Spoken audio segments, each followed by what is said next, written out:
Before we start looking into the details of Agile principles, remember how we are studying Agile ideas.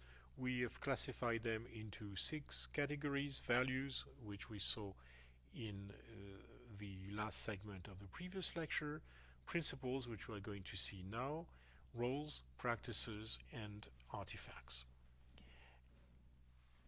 And the principles themselves are going to be 8 of them, divided into two categories: organizational principles and technical principles. And let me read these principles now, and then we're going to study them in detail. The organizational principles are: 1. Put the customer at the center; 2. Accept change. Remember that the Agile Manifesto said welcome change. Accept change is perhaps a bit more realistic. Let the team self-organize, number 3. Number 4, maintain a sustainable pace. And number 5, produce minimal software in 3 forms of minimality. So we have 3 sub-principles here: produce minimal functionality, produce only the product requested, 5.2, and 5.3, develop only code and tests. All these ideas have to do more with the management aspect of software, and then we have the more technical aspects with 3 principles, 2 of them with sub-principles. 6, develop iteratively in 2 aspects of iteration. First, produce frequent working iteration. Second, freeze requirements during iterations. 7, treat tests as a key resource, and in particular, do not start any new development until all tests pass, and test first. There's this notion of test first development, TFD, or test-driven development, TDD. And finally, number 8, express requirements through scenarios. Before we start going into these principles, it's useful to understand exactly what kind of things the creators of Agile methods were reacting against. Agile is very much a rejection of some ideas, and it's important to see some of the basic elements of these ideas. The origin of much of modern work on software processors is an article by Royce from the US Air Force going back to 1970, so you can see that it's not yesterday, which introduced the waterfall model. And the scope and the goal of this article, which has been extremely influential, was to describe the set of processes involved in the production of systems and how we sequence, how we organize in sequence the succession of these steps. A lifecycle model is a model in both meanings of this term in ordinary language. A model is an idealized description of the reality, but it's also prescriptive.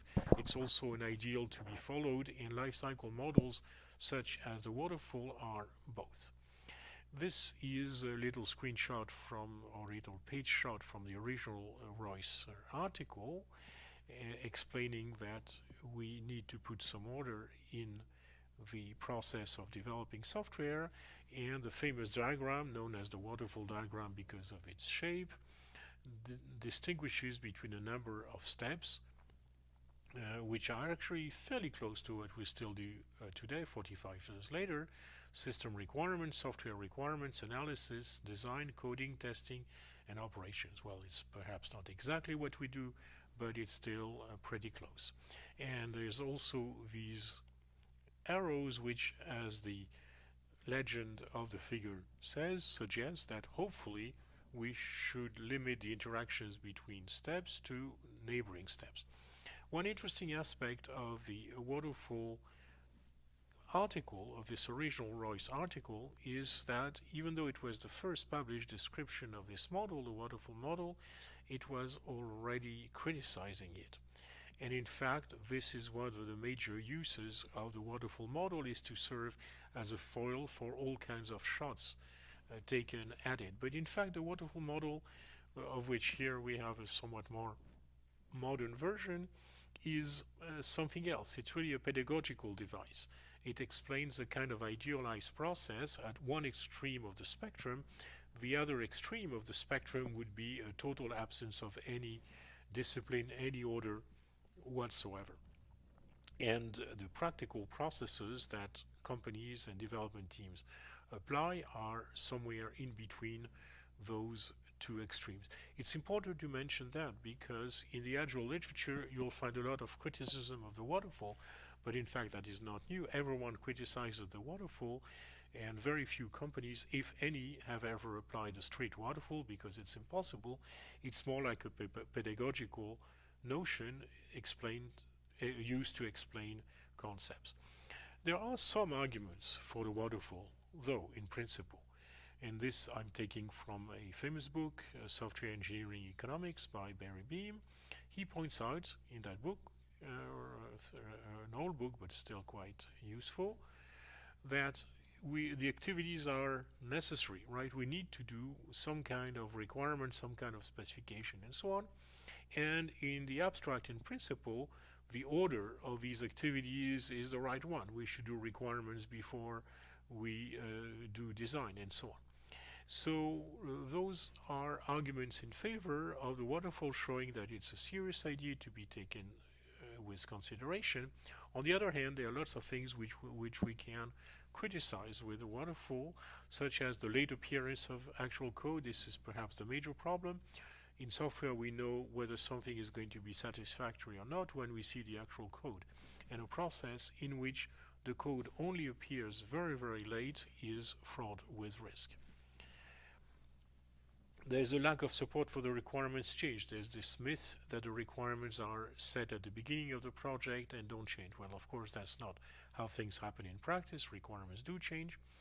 There's little recognition for the maintenance activity, which is often considered to account for 70% of software costs.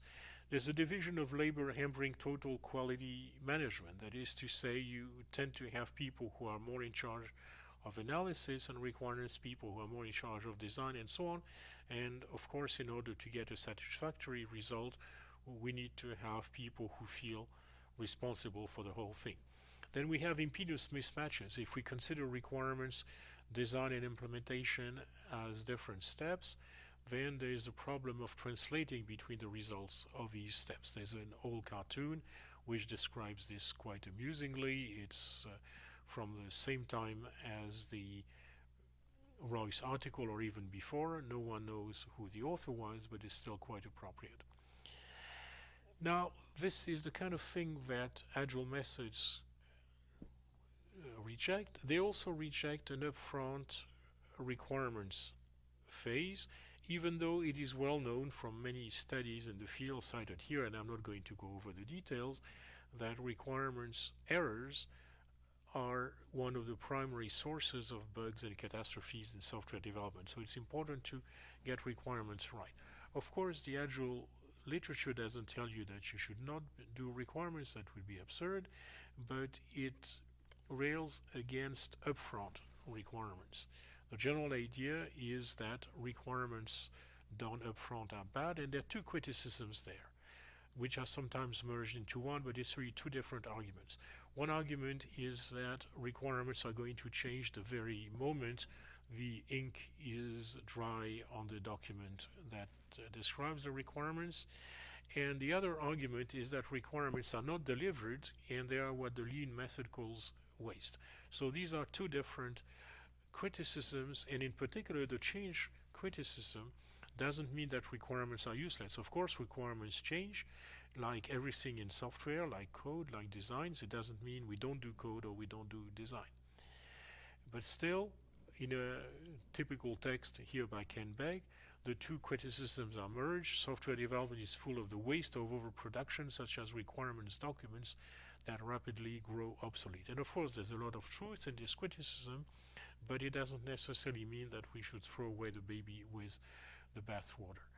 Here are some Agile views of requirements. Ken Begg: requirements gathering is not a phase that produces a static document, but an activity which produces detail just before it's needed throughout development.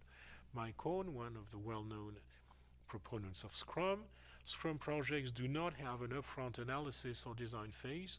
All work occurs within the repeated cycle of sprints. So the idea is that you start coding and doing requirements at the same time in a stepwise fashion, and each phase brings a new round of requirements. Mary Poppendiek from the Lean approach And those things called requirements, they are really candidate solutions. Separating requirements from implementation is just another form of handover. Handover is a term of the lean approach. It's, of course, a negative term. It's any situation in which there is what I called a moment ago an impedance mismatch. That is to say, two different people have to hand over one to the other a certain result to be consumed by the other person or the other group, with of course the difficulties of translation and the problem of dealing with change. Now, this Pompandy criticism is partly justified. It is true that sometimes people put into requirements what are really sneaky ways of making early implementation choices, but once again, it's not a reason to throw away the baby with the bathwater. Not all requirements are early implementation or design decisions, and any good engineering has to define what the problem is before solving it.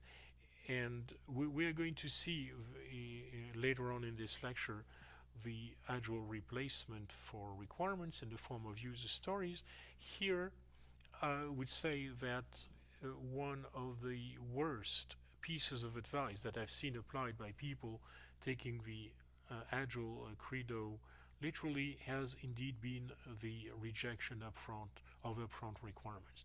So as usual, agile authors have a solid point in criticizing the over lengthy periods that some projects take just to do requirements before actually building a solution. That can be exaggerated, but all engineering requires planning. All engineering requires a definition of the problem before building a solution, and certainly this is a place where, as I'm presenting the agile approaches, it's my duty to warn you of some of the risks of applying agile admonitions too literally. Some of the worst catastrophes that I've seen in software projects applying agile methods have been due to the refusal to spend a little time at the beginning of the project, maybe just a few weeks, just to sit down and decide overall upfront what the system should do before actually starting to build it.